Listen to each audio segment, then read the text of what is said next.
Hindi pa. Wala pa. Alam niyo ba na ang cervical cancer ay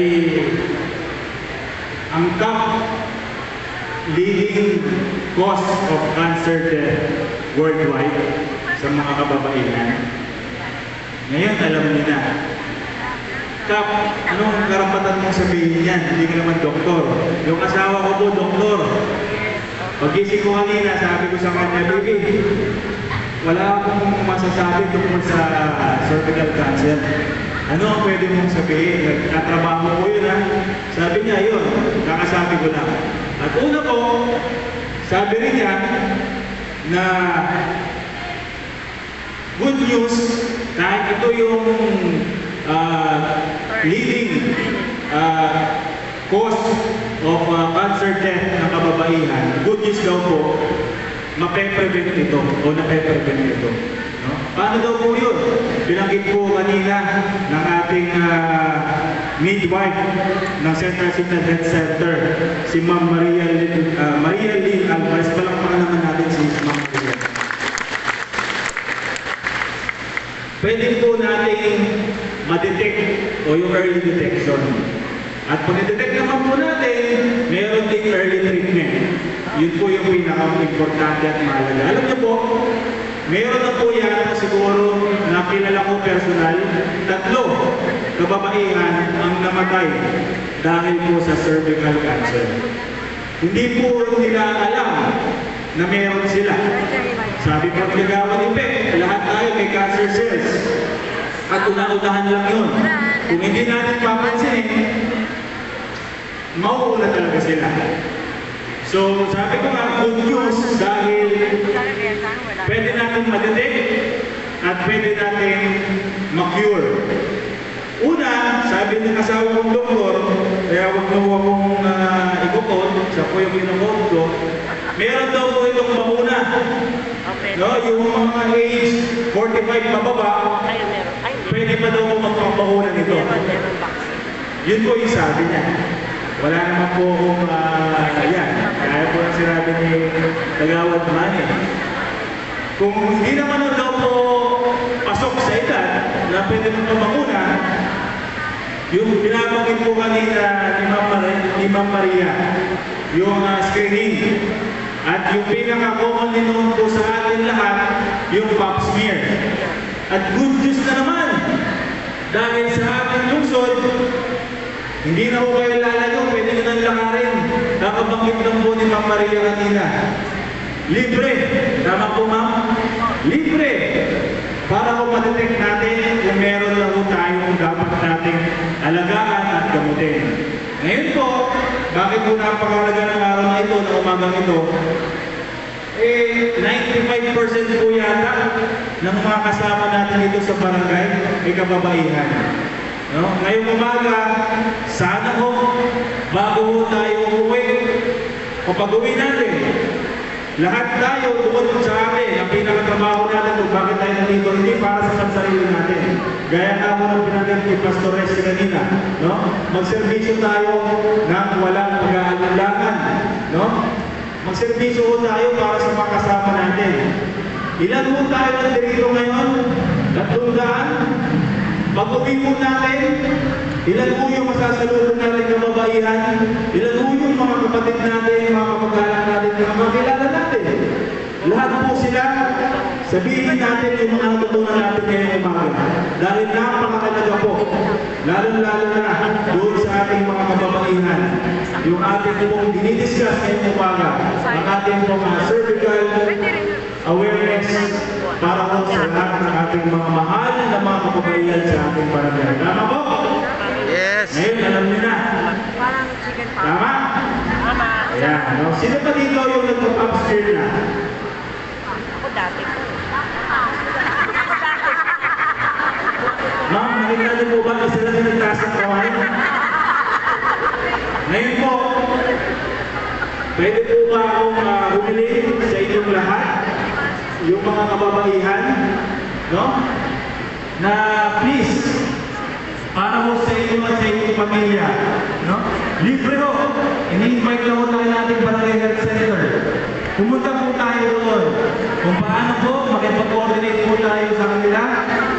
gawin mo natin, sa susunod po natin mga flag ceremony, tandaan po ninyo, magtatanong ako ulit, magpapataas ako ng kamay kung sino na yung nagpa-screening o nagpa-smear sa atin. Tama po? Pwede po ba yun? Ako po'y nalulungkot, hindi po ako masaya. No? Ilan lang po kayo ang aware o ang siniseryoso po itong ating po discuss ngayon. Kaya po tayo dito ngayong umaga. Hindi po para lang mag-flag racing. Kundi po para bulitain ang ating po ginugulitan ngayong buwan ng May, ang ating po Cervical Cancer Awareness Month. At nalulungkot po ako na ilan lang po sa ating mga kababayan ngayon ang nag-undergo na ng screening o yung pap-smear na ating tinatawag. Kaya ako, sa akin po pag-desisyon, imomonitor ko po kung ilan na ang taga-Barangay Central Signal Village at lalo-lalo na yung kasama natin sa paglilingkod ang nakapunta na at nakapapapsmear na. Okay po? Maging bucket list niyan. No? Kung nakinig po yung isa po yung doon sa tinawag ni Pinalina, may stress pa kayo. No? Tigilan natin yung pag-mamarites. Wala naman po kayo na ipapagkambahala dahil yung utmost privacy ninyo ay talaga naman po sisiguraduhin ang ating midwife na si Ma'am Marielyn Alvarez. Okay po? Okay po? Yes! Yan. Ang dami-dami natin babae dito. Kayo pala, ang dami-dami ng babae. Pagtanong lang ako kung ilan ang iisa lang yung nasa kamay. Bakit naman gano'n? Sa akin pong mga kasama, gusto ko rin pong bigyan ng pagkakataon. Yung pinakit po ni Kagawad Andre Polo. Totoo po yun. Marami po tayong mga kasama na nauuna na. Dahil siguro tumatanda na.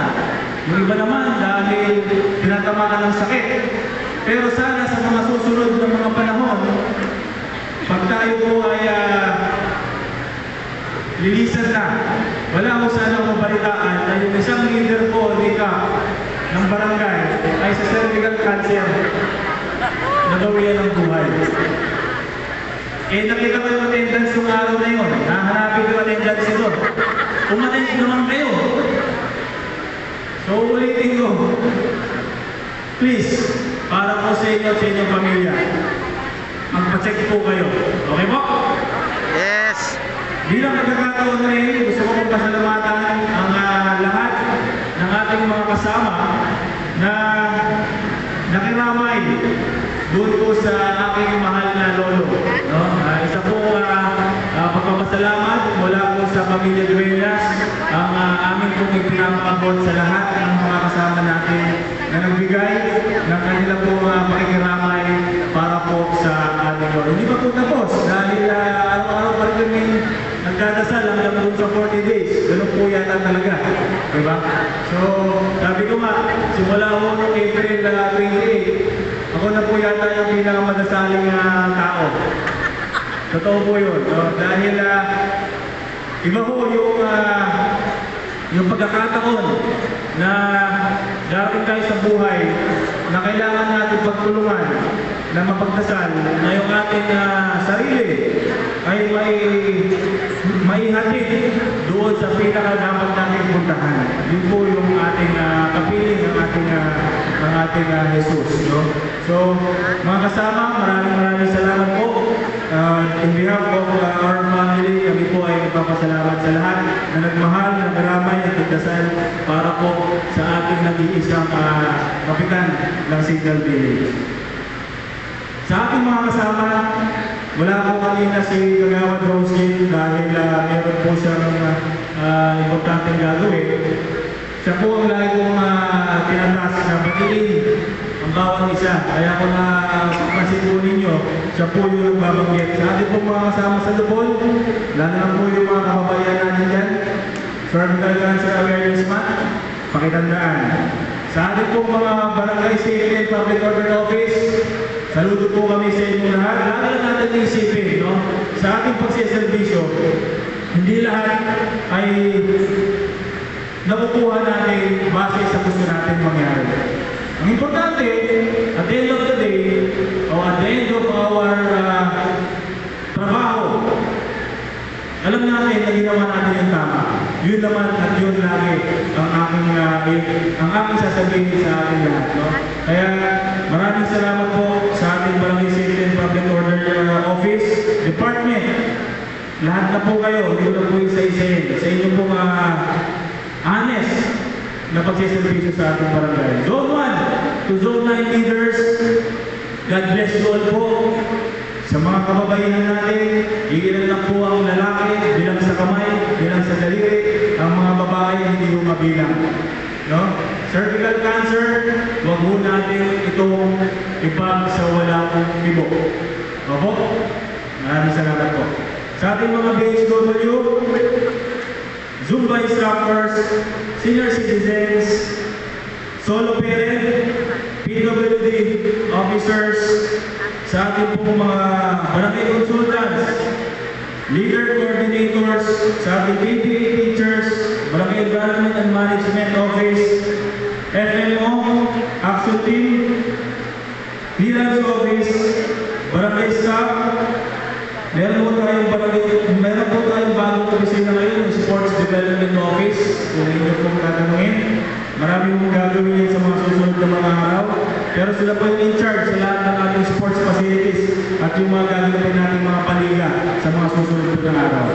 Sa inyo po lahat, especially po sa mga kasama natin barangay kagawad, yung mga barangay kagawad na sabi ni Kagawad Manny, nagdaan ng eleksyon.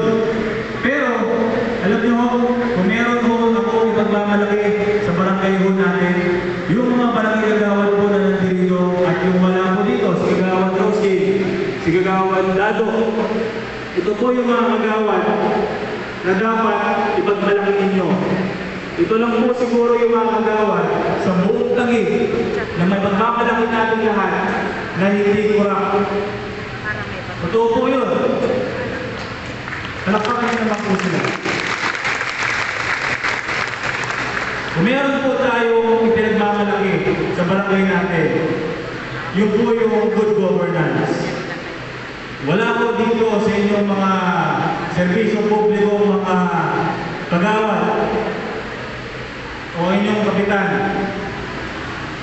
ang korap. Napakahalaga po niyan para po sa lahat. Hindi nyo po yan mapapansin o mararamdaman agad-agad. Pero kahit hindi mo kayo magtanong, paano kayo kwentuhan mo yung ibang mga, hindi na ako babanggitin. Alam mo, taas mo. Kami mga taga-Central Sinan Village na hindi tayo sumusunod sa mga kalakaran na kung saan yung ibang mga politiko ay nakamisnan na. Gusto ko pagdirinan na sobrang proud po tayo sa mga kasama natin, mga barangay kagawad. Dahil hindi po yan mga kurap na mga opisyal ng bayan. Sa ganun pagkakataon, ito ko po tatapusin dahil binanggit ko kanina ng ating pastor, magserbisyo tayo na walang pag-aalinlangan, magserbisyo ko tayo na kung saan ang suma total ng ating magseservisyo ay yung magseservisyo natin sa Diyos. Dahil service to people is service to God. Magandang umaga po. Taong bayan, ang dapat ng benepisyo, God bless.